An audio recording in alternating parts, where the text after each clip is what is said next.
पूर्वी देखील बोललो होतो, आपल्याला आठवत असेल की भारतीय जनता पक्ष आणि प्रशासन यांचा दुरान्वयाने देखील संबंध नाही. ज्या पद्धतीने निर्दयीपणे आणि क्रूरपणे या युवकांच्या भवितव्याशी खेळलं जातंय हे अत्यंत लज्जास्पद आहे. आणि जर का वांगचुक यांच्या प्रकृतीची एवढीच काळजी सरकारला असेल तर यापूर्वीच त्यांच्याशी नीट बोलण्याची आवश्यकता होती. मला कळत नाहीये की एक तर नीटची परीक्षा हे सरकार बरोबर घेऊ शकत नाही, म्हणून जे मी बोललो की प्रशासनाचा संबंध नाही आणि भाजपचा आंदोलन नीट हाताळू शकत नाही. एकूणच धर्मेंद्र प्रधान यांच्यामध्ये असं काय आहे आणि अजून किती बळी घेतल्यानंतर धर्मेंद्र प्रधान यांचा राजीनामा घेतला जाणार आहे हे सरकारने एकदा जाहीर करावं. कारण वांगचुक हे तर स्वतःची प्राणाहुती द्यायला तयार झालेले आहेत. आता मी येताना माझ्या कानावर आलं की मुलं सुद्धा आता उपोषणा बसलेली आहेत. यापूर्वीच नीटच्या परीक्षेच्या पेपर लीकमुळे अनेक विद्यार्थ्यांनी आत्महत्या केलेली आहेत. मग एवढ्या आत्महत्या होऊन सुद्धा युवा शक्ती अशी वाया जात असताना धर्मेंद्र प्रधान यांना असं काय सोनं लागलंय की ज्यांच्या चुकांवरती सरकार पांघरुण घालते.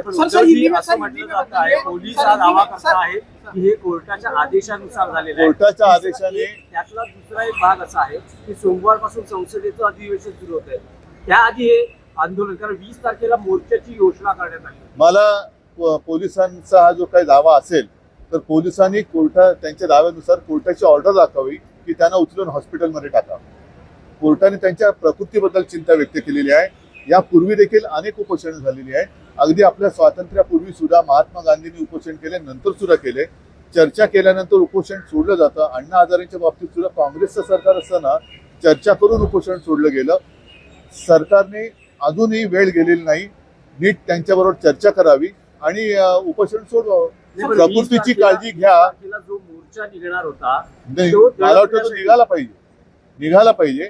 आणि नुसतं म्हणून म्हणतं ना की सरकार चालवणं म्हणजे काय चालवणं, की आपलं म्हणणं रेटून घेणं म्हणजे सरकार चालवणं नाही.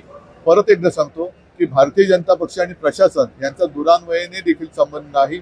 एक तर जनतेच्या प्राणाची, युवकांच्या प्राणाची यांना किंमत नाहीये. आपलं म्हणणं तेच खरं, याला चुकून सही बहुत ही निंदनीय ऐसी कृति सरकार ने की है. और जैसे मैंने अभी अभी कहा कि भारतीय जनता पार्टी और प्रशासन का संबंध रहा नहीं है. ना ही इन लोगों को जनता का ख्याल है और ना ही इन लोगों को प्रशासन करना आता है. जो भी युवा वहाँ बैठे हैं, क्यों बैठे हैं? वांगचुक जी वहाँ जो बैठे थे अनशन के लिए, क्यों बैठे थे? इसलिए बैठे थे कि नीट का पेपर, नीट की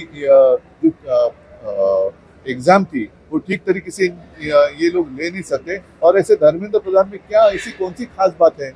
इन इतने सारे युवाओं ने अपनी मतलब खुदकुशी की है. सोनम वांगचुक अपने खुद के प्राण देने के लिए तैयार हो गए, लेकिन सरकार है जो हिल नहीं रही. और कोर्ट के आदेश के अनुसार अगर ये कार्रवाई की है तो मुझे नहीं लगता कि कोर्ट का आदेश ऐसा था कि उनको उठा के लेके जाए. आज भी, इसके पहले भी अनशन, बहुत सारे अनशन हुए हैं.